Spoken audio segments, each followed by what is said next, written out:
Hey YouTubers, it is Valerie with Money Mindset Coach. Got to get comfortable here. I just wanted to talk about being the holiday season. We are all probably doing some entertaining in our homes, and we're going to other people's homes. But when people come into our home, as a kid, I loved it when we were having people over. I positively loved the excitement, the people getting there, the food, the conversation. I loved all of that. But because it was my mom's house, that was pretty much her, and I was just the person who took the coats and did those kind of things. I wasn't cooking or doing any of those things. I could just enjoy, kind of like the guest who's showing up. But I have been researching this. I am having a family get together the weekend after Christmas. And so I have been planning that, but I started looking into, because I really do think that we can overcomplicate things. We can make things more complicated than what they need to be. And so this video is going to be about simplifying, making entertaining easier. And this is what I'm going to do. And I know I've done this before, but I enjoy the whole entertaining thing. I really, really do. And so anyway, this is just a video on how to make it easier, simplifying, not making it so complicated, and actually enjoying it. So here we go. I'm a detail person. So basically, you need to pay attention to the details. And when people walk into your house, you want them to feel comfortable. You want them to feel at home. You don't want them to feel like, don't touch this, don't sit there. You want drinks available. You want people to feel comfortable in your house. I will never forget going to somebody's house with my kids for a after church fellowship kind of thing. And this woman did have an immaculate house. Absolutely immaculate house. But what she did is she had cupcakes. And so each of my boys were eating cupcakes. She was literally catching the crumbs before they hit the floor.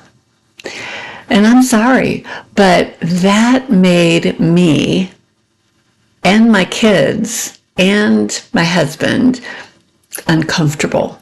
We did not feel comfortable in her house. And after we left, I said to my husband, we both looked at each other and like, we're never bringing the kids back to this house. Because we didn't feel comfortable. Your guests have to feel comfortable. And so that's very important. So when they walk in, the entryway, my rule of thumb has always been, I wanted the house to look nice. Didn't have to be immaculate, but I wanted the house to look nice. So when people walked in, they felt welcome.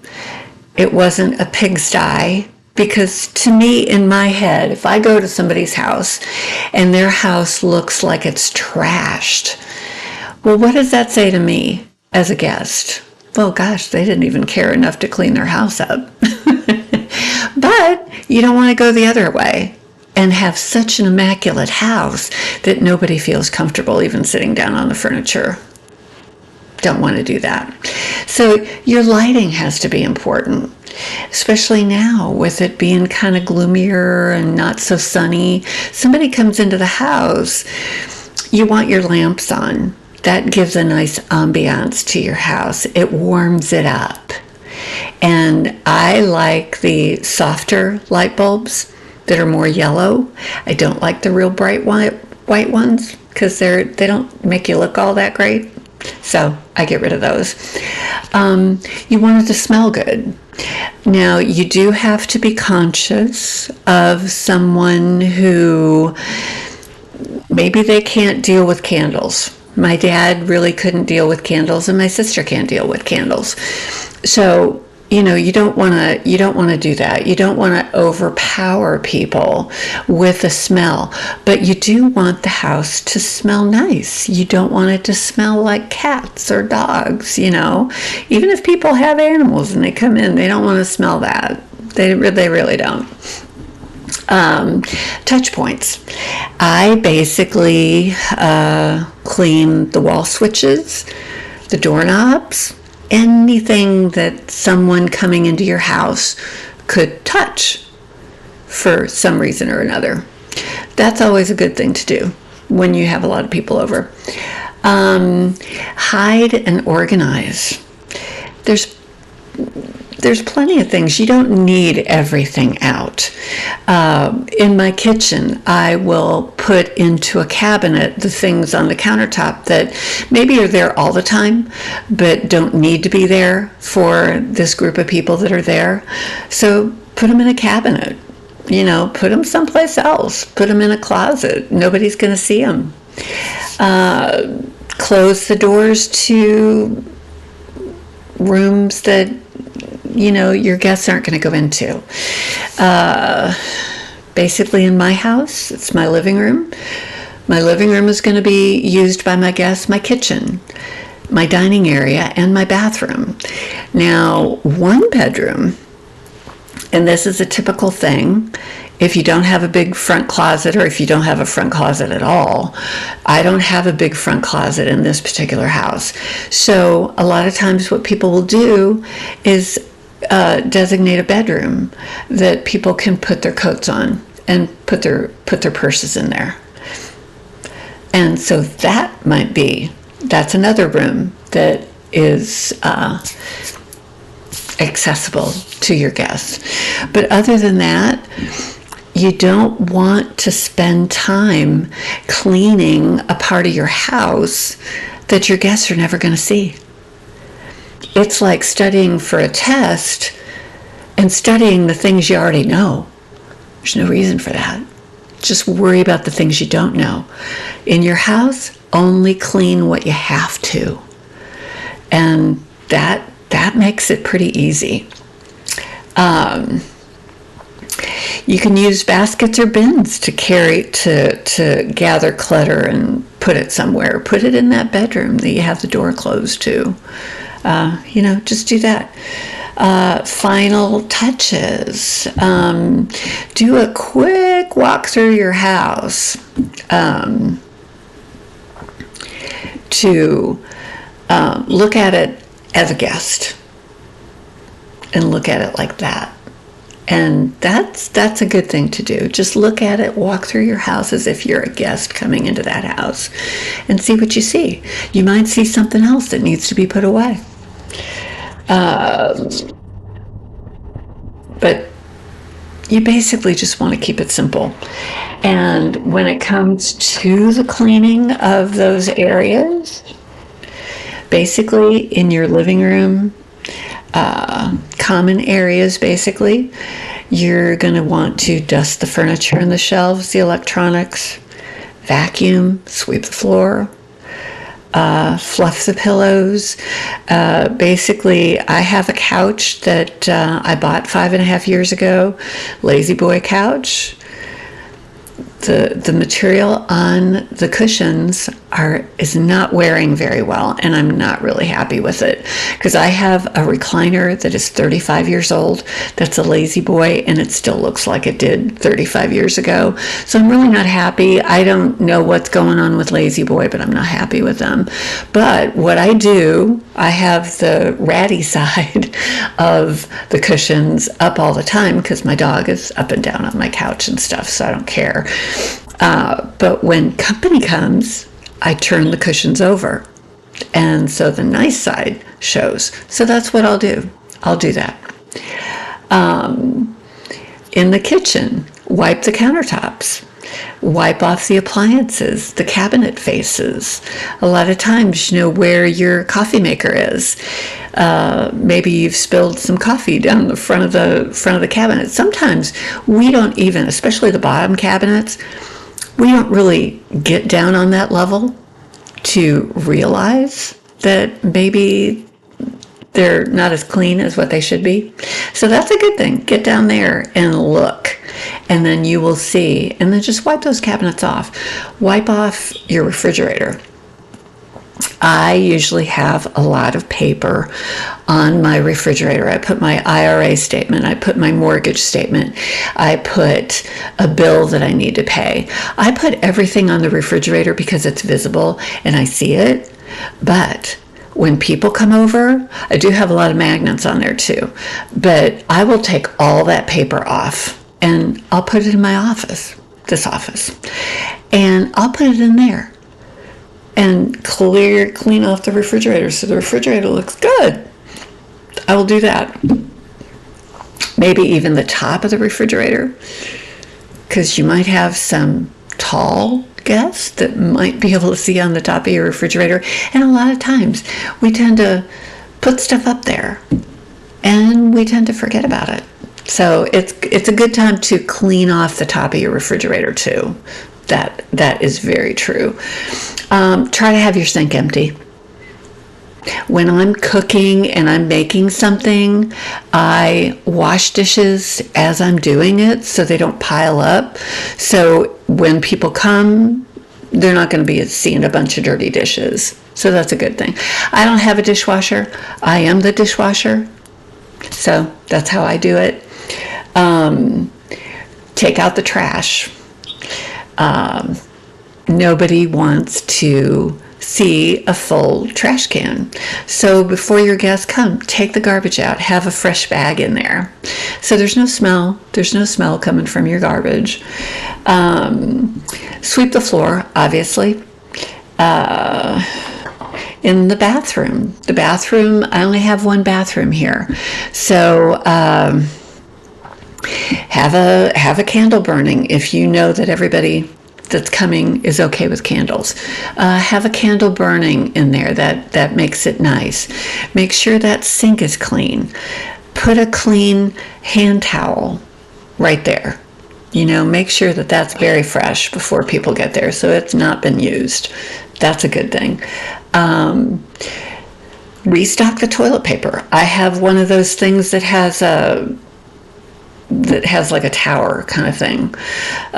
So that's good for people because they come in and they see, oh yeah, plenty of toilet paper. Don't have to worry about that because nobody wants to be in a bathroom and run out of toilet paper. You just don't want to do that. Clean the toilet. Oh my gosh. Clean the toilet. The toilet, I'm a big one. When I moved in here, I put a new toilet seat on the toilet. I don't even like the idea of taking a bath, knowing that somebody else has taken a bath in there, but there's nothing you can do about that. But you can replace the toilet seat. And I did that when I moved in here. So making sure the outside of the toilet, the inside of the toilet, the seat, everything is very clean. So your guests can go in there and know that there's a clean bathroom. It's very, very important. I already talked about lighting a candle. But see, those are just, living room, kitchen, bathroom. That's it. Now, I will have my bedroom used for coats. So that bedroom is going to be, the bed's going to be made. There's not going to be anything on the bed. The bedroom is going to look good too. And then people will feel good about laying their coats in there and the whole thing. And so when it comes to the menu, think about who's coming, what they want to drink, have alcohol, non-alcoholic things, have a lot of different things to choose from. So there's something for everybody. Have the vegetables and the dip and I am going to be doing lasagna. I love to make lasagna, and I pretty much only make it once a year, but it's one of my favorite dishes to make. Big Caesar salad, garlic bread. Make it simple. My dad always used to complain when we had Thanksgiving dinner or Christmas dinner. He said there were too many things to eat. Just keep it simple. Don't make a boatload of stuff, because if you do that, that's more work for you. So keep the menu simple. Keep actually, when it comes to setting the table, I bought the Kirkland. They have a whole thing of small plates and big plates, 25 each, so there's like 50 plates total. I even got the silverware that looks like silverware, but it's really not. I mean, it's not real, it's plastic, but it looks like silverware. If that makes it easier and there isn't as many dishes to do, you can pitch those dishes. I don't tend to be one to throw a lot of stuff away. I don't like to do that. I am not a big plastic person. I really am not. But if you're having a large group, in those instances, I will use paper napkins. I will use plastic. I don't tend to use the paper plates like Chinette or something. I use something a little nicer than that. It still looks good. But yeah. Don't give yourself a whole lot of work to do after. But I like the house to look a certain way when people come in. And then, especially because this is a Christmas get-together and we're going to be opening presents and there's going to be wrapping paper all over the place, I am not going to freak out about paper wrapping and all that, because that goes back to that lady with the cupcake crumbs. I'm not going to be running around picking up everybody's, and so no wrapping paper can be laying on the floor. No. Your house might end up looking like a little bit of a disaster area when you've got 10 people in your house, 20 people in your house, whatever. When you've got a lot of people in your house, that's just the way it's going to be. But that's okay, because then when they leave, I love the cleaning up. I actually really do love the cleaning up. So these are just a few things to help. I mean, we're coming up on all of our Christmas get-togethers, Christmas Day, Christmas Eve, like me, the weekend after, because Christmas this year is Wednesday, right in the middle of the week. So we can have something going on the weekend before. We can have something going on the weekend after. But this just helps keep you calm, making it uncomplicated, simplifying. That's really what you need to do. And then you, as the hostess or the host, whatever it may be, you can actually enjoy the people who are there, and you can have a lot of fun, and it can really be a great time. So anyway, if this has brought value to you, if you like this video, please hit like, comment, share, whatever, subscribe. That would be a wonderful thing. I would really appreciate that. So anyway, like I always say, use it up, wear it out, make it do, or do without. Till next time, bye.